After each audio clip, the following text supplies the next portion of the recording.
And finally, we get to sketch rational functions. So when you're sketching a rational function, there's 6 steps. Step number 1 is you're going to factor the numerator and the denominator. Step number 2, you're going to determine the domain and if there's any holes. And then you're going to determine the critical values. These are your x-intercepts and your vertical asymptotes. Remember, your graph will never cross the vertical asymptotes. These are super important. Then we're going to sketch the horizontal asymptote. This will always be y equals 0. We will only be sketching graphs where the numerator is less, that the degree of the numerator is less than the denominator. And these asymptotes can be crossed, especially if you have an x-intercept. Well, if you have an x-intercept. And then what we're going to do is we're going to test intervals. We're going to use the critical values, so the x-intercepts and the vertical asymptotes, to divide the x-axis into intervals, and we're going to choose a test point to determine if the y value is above or below the x-axis, and then we're going to use asymptotic behavior to sketch the rational function. And we're going to do this over and over again until you feel really confident with it. So, step 1. Step 1 is to factor. Well, it's done. So we're going to move on to step 2. Step 2, we're going to determine the domain. The domain is that the denominator cannot equal 0, so x minus 3 cannot equal 0, and x cannot equal 3.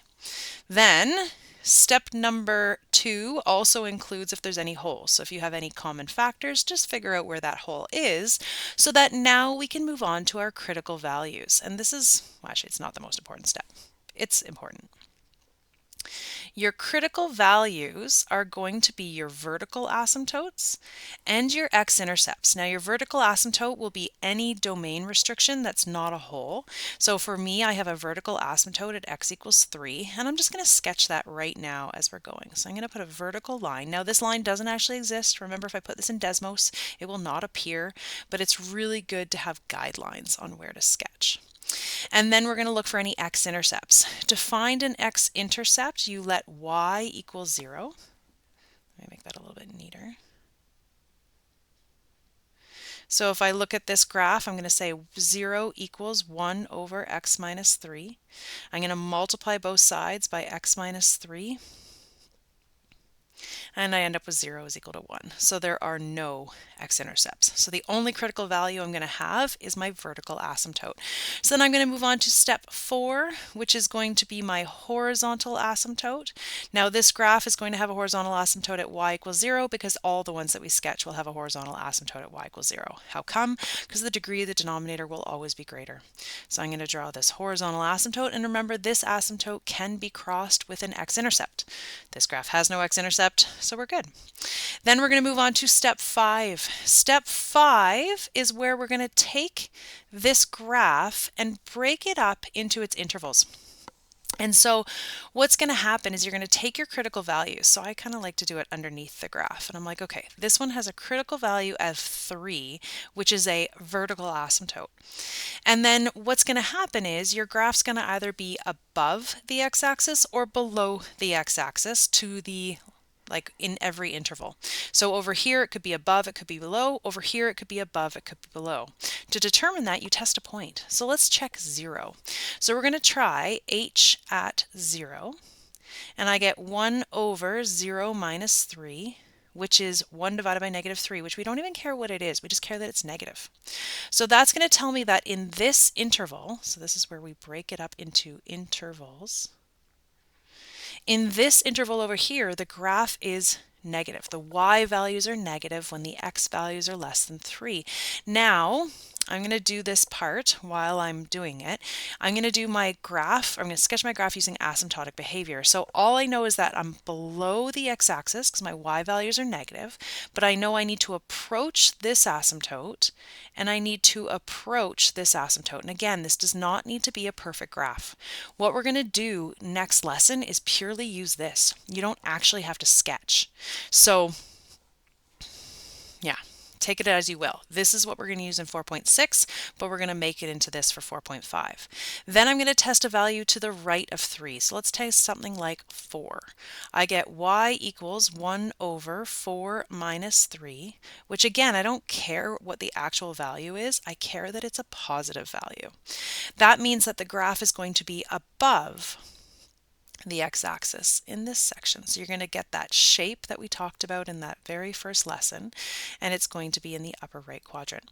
So this is my sketch. If I now took my Desmos and put this in, let's just see if I get a similar graph. So I just quickly did it in Desmos, and look what I got. So this is y equals 1 over x minus 3. I've got that swoopy shape under, or the asymptotic behavior underneath the x-axis. It's above the x-axis. And if I wanted to, I could draw on those asymptotes. One at x is equal to 3. There it is. And then another one at y is equal to 0. And you could observe the asymptotic behavior. Awesome. All right, let's move on to the next one. Ooh, let's make sure we answered all the questions though. Graph the function, done. Be sure to label. So this said label, so I'm going to label the asymptote on here. Now, you know, I did label it over here. I'm like vertical asymptote is x equals 3. I could label the graph x equals 3. And then horizontal asymptote I've sort of labeled over here, but I could actually label the graph over here. Sometimes it's good to be able to label a graph.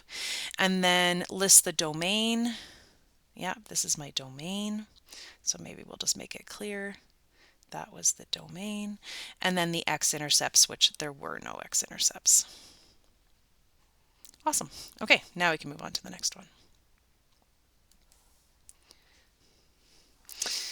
All right, let's go through the steps again. So in this one, again, step 1 is going to be what? Factor. Now this one you don't necessarily have to factor. I mean, we are factoring for 2 reasons. We're factoring to see if there's any common factors, numerator and denominator, and we're also factoring so that we can figure out the domain. When you look at this, it's a quadratic domain. So, you know, again, you can factor or not. If you do factor, so I'm not going to label this step 1 anymore, I'm just going to factor this as 5 over x minus 3, x plus 3. And again, we're looking for that common factor with the numerator. There isn't one. So really we're moving on to domain. Our domain would be that x cannot equal positive or negative 3. And we could have done that straight from here. So this one we don't actually need to factor if you don't need to factor, right? Up to you. The second thing we're going to do is move on to, I always forget exactly my order of my steps. I'm thinking critical values, which means vertical asymptotes and x-intercepts. Is there anything else? Nope, we're good. Okay. So then the next thing we're going to do is figure out what are our vertical asymptotes. Well, there's no common factors, so my vertical asymptotes are going to be plus and minus 3. Let's add them onto my sketch right now. So this is my minus 3, 1, 2, 3. And again, they're just kind of nice guidelines. And then another one at 3.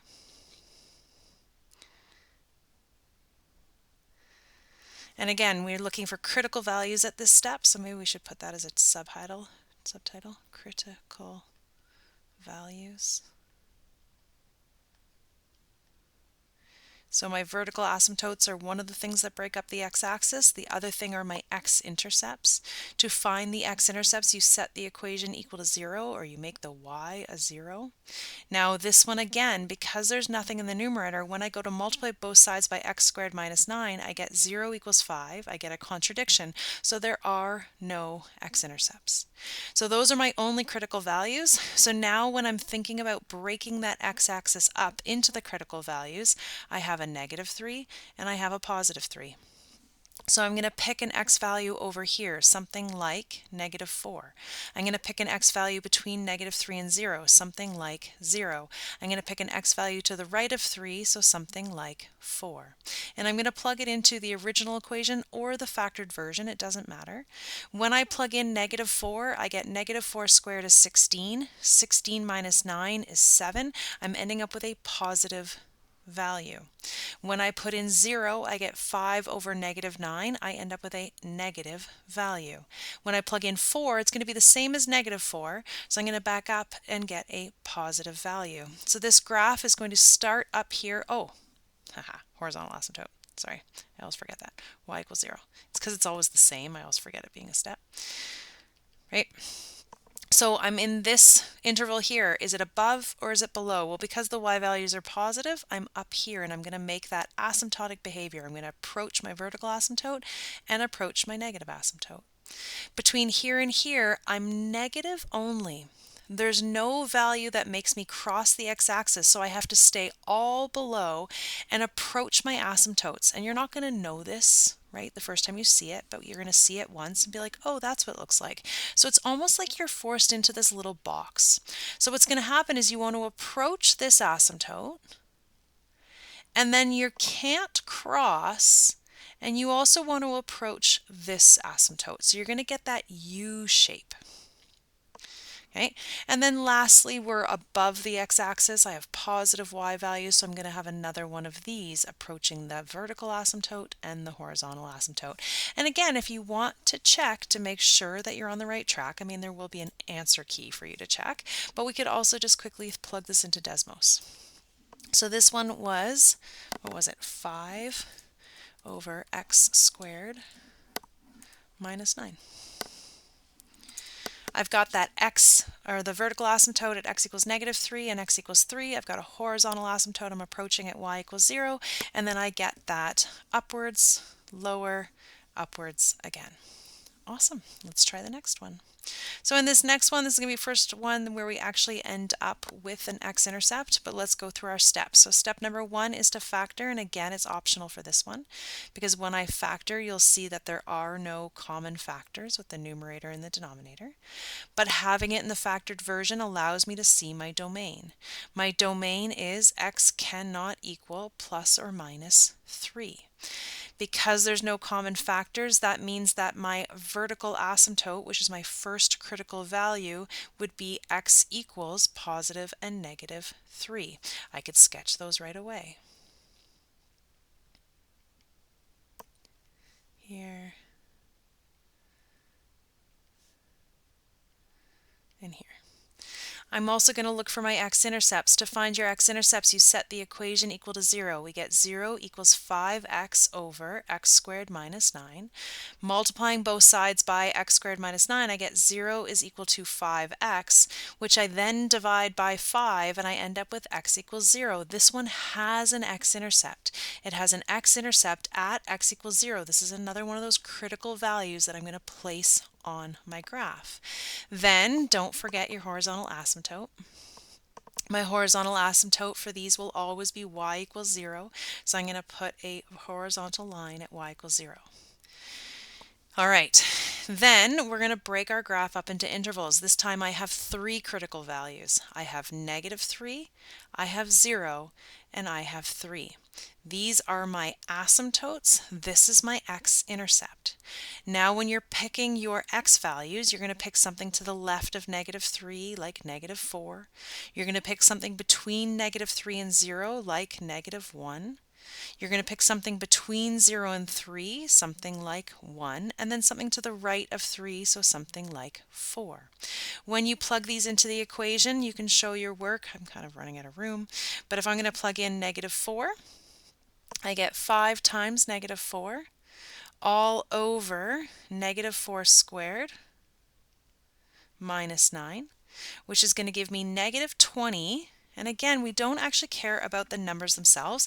On the denominator, I have 16 minus 9 is positive 7, but really what I really care about is that I have a negative divided by a positive, so I'm going to be below the x-axis. If you look at this, I'm going to have that asymptotic behavior where I approach my horizontal asymptote and I approach my vertical asymptote. Then I'm going to move into the next section between negative 3 and 0. So I'm going to test negative 1. I've got 5 times negative 1 over negative 1 squared minus 9.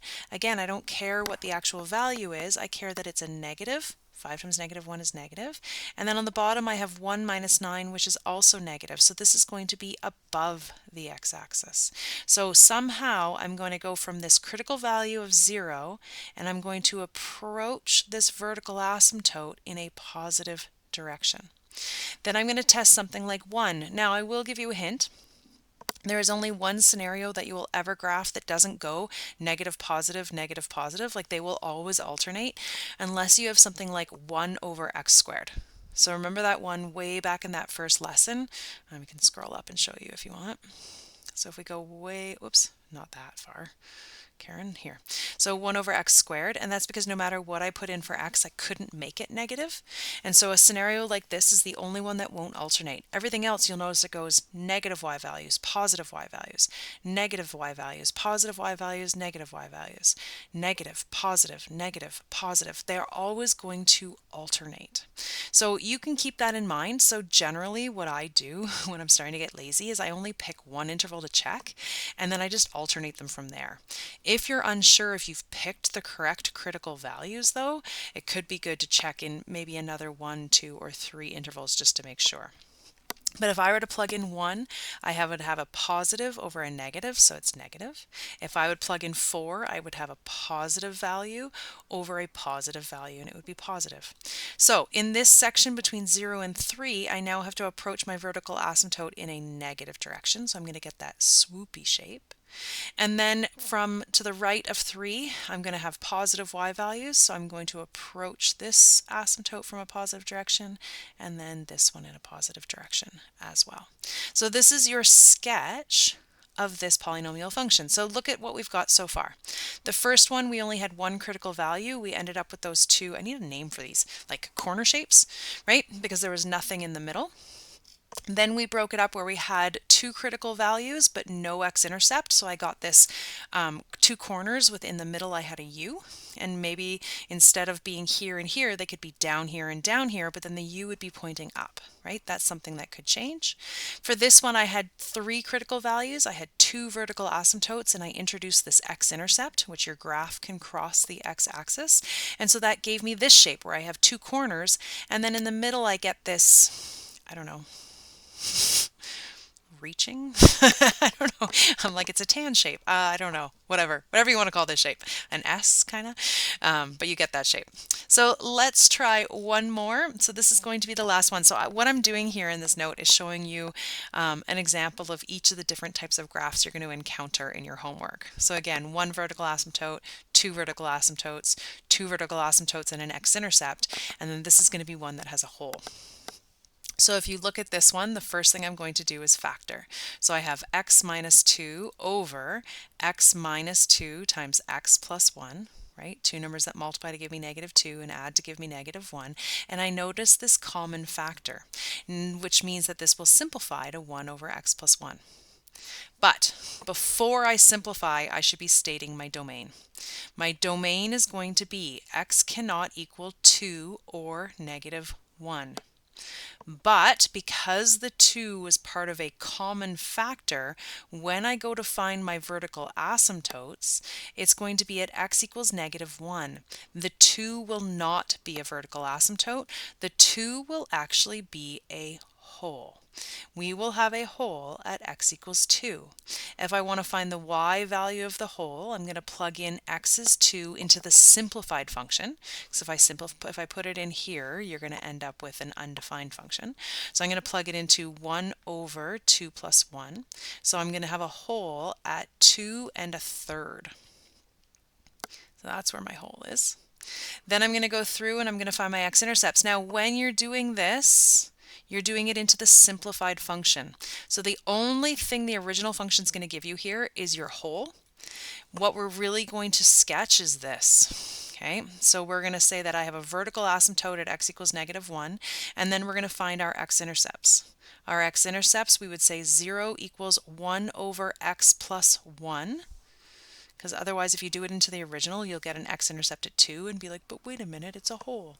So instead, just do it of the simplified function. So I get 0 equals 1. There are no x-intercepts. When I think about my next thing, I have my horizontal asymptote. This is going to be at y equals 0. Let's sketch these on here. So I have a vertical asymptote at x equals negative 1. I have a horizontal asymptote at y equals 0. And then I'm going to sketch the hole. So I'm going to have a hole at 2 1/3. Kind of hard to sketch. It's going to be somewhere in there. Then we're going to break this up into its intervals. So my only critical value here is this -1. So I'm going to pick a value to the left like -2. I'm going to pick a value to the right like 0. Now if this works like every other rational function, one of them will be above and one of them will be below. So let's plug it in. So we've got k at -2. I've got 1 over -2 plus 1. And again, I don't care what it is, I care that it's negative. Then I'm going to plug in k at 0. I get 1 over 0 plus 1, and this is positive. So without this hole, I know that this is one of the ones that has the corners. Okay, because I'm kind of boxed into a corner here. So down here, I'm just going to have my normal corner shape. And then over here, what's going to happen is you're going to have your corner shape, but it's going to incorporate your hole. So you're going to have this hole somewhere in the middle of it. And again, I kind of stopped labeling the actual graph for the other two. You know, if you are, I do, like if you have them labeled here, that's actually great, as long as you have them drawn on here as well. But this is my vertical asymptote at x equals -1. This is my horizontal asymptote at y equals 0. I have my domain, x cannot equal 2 or -1. There are no x-intercepts, right? And then I've got my hole for this one at 2 and a y value of 1/3. Awesome. Okay, so hopefully you're feeling semi-confident going into sketching rational functions. They will appear something like these. So just think about these shapes that I got, but really I want you to find vertical asymptotes, x-intercepts, holes if they exist, and then you've got your horizontal asymptote always at y equals 0, and then you're going to break the axis up into those critical values and say, am I above, am I below? Am I above, am I below? And then what shape could I get? And it's only ever going to be a corner shape, like this S type shape, or a U type shape. Awesome. Good luck.